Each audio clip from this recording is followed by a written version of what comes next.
Bonjour, ici Harry Sioui pour clic.wendake.tv. Nous sommes sur les plaines d'Abraham pour la journée de la vérité et réconciliation pour les Premières Nations. Une journée et activité organisée par le musée ambulant.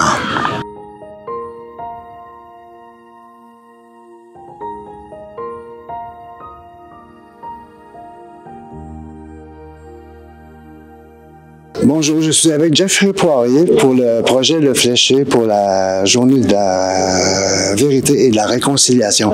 Bonjour Jeffrey. Le projet Le Fléché, comment il a débuté?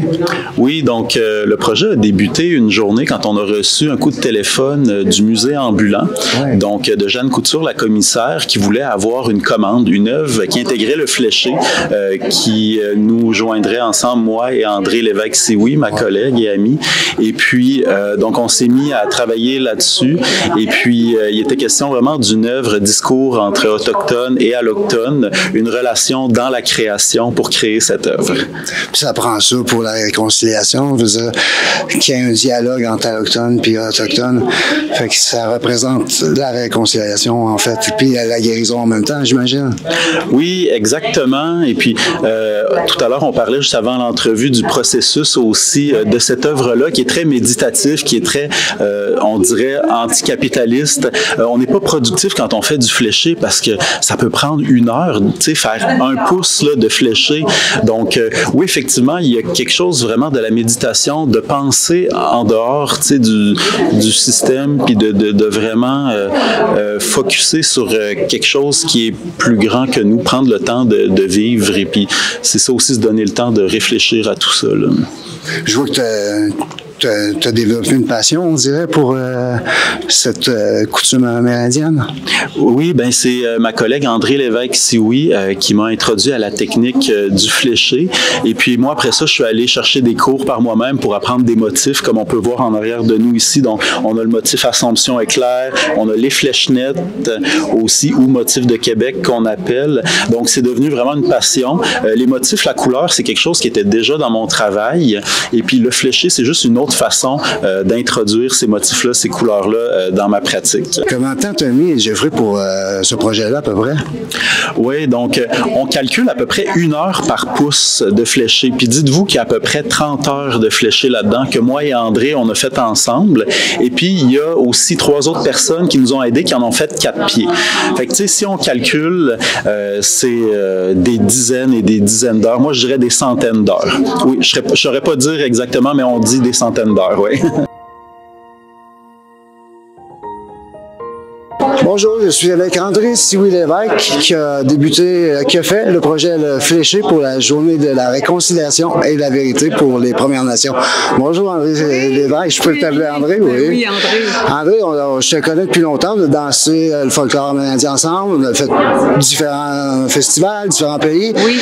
Tu pratiques plusieurs formes d'art, je crois. Hein? Oui, c'est pas mal multi mon affaire, je m'éparpille.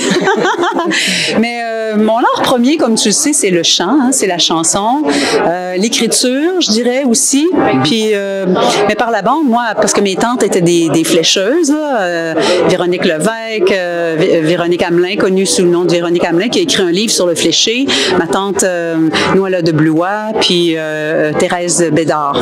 Donc, ces femmes-là, c'était des tisserandes, des flécheuses. Puis, mais quand j'ai voulu apprendre le fléché, mais il était déjà soit malade ou il y en avait une qui faisait de l'Alzheimer, donc c'était plus difficile. Fait que je suis allée à la maison routier pour apprendre le fléché. OK. Ben non, donc, tu étais bien entouré pour apprendre cette coutume amérindienne. Parle-nous un peu de ton projet, le fléché. Ben, en fait, juste pour te dire, c'est une tradition canadienne-française, mais que les Premières Nations ont repris. Parce que des fois, on pense que c'est autochtone, mais parce que nos chefs les portent toujours, les ceintures fléchées. C'est qu'ils ont trouvé ça tellement beau qu'ils faisaient beaucoup de trocs pour avoir des ceintures. Et par la suite, les femmes Wendat, les femmes autochtones ont repris cet art-là. Et ils ont rajouté les perles à l'ouvrage, ce qui n'existait pas avant. Ça, c'est la petite nuance, là, ouais. Est-ce que c'est un art qui se perd ou qui... Ça a failli mourir. Ça a failli vraiment tomber dans l'oubli parce que à une époque, les Anglais, après 1760, les Anglais ont demandé aux femmes canadiennes françaises ou aux métisses qui fléchaient d'en faire plus, mais c'est comme j'ai dit tantôt, ça prend tellement de temps que les Anglais ont refusé et ils ont pris les motifs, sont allés en Angleterre faire ça sur des métiers industriels. Fait que là, mais les femmes se sont retrouvées sans travail et donc le fléché est presque tombé dans l'oubli. Mais aujourd'hui, je te dirais, Henriet, mais grâce à ces femmes qui ont continué de flécher pareil puis de l'enseigner, de le transmettre, dont mes tantes, Wendat quand même. D'ailleurs, la ceinture de bonhomme carnaval, c'est mes tantes qui ont fléché ça. Là. Puis ont gagné le concours. C'est que heureusement, ça a continué de se transmettre. Aujourd'hui, c'était assez vivant.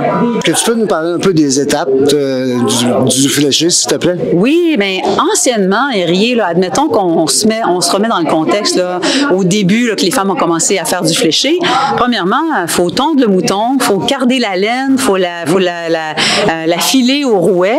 Après ça, il faut aller ramasser les plantes pour teindre les fibres avec les couleurs qu'on veut.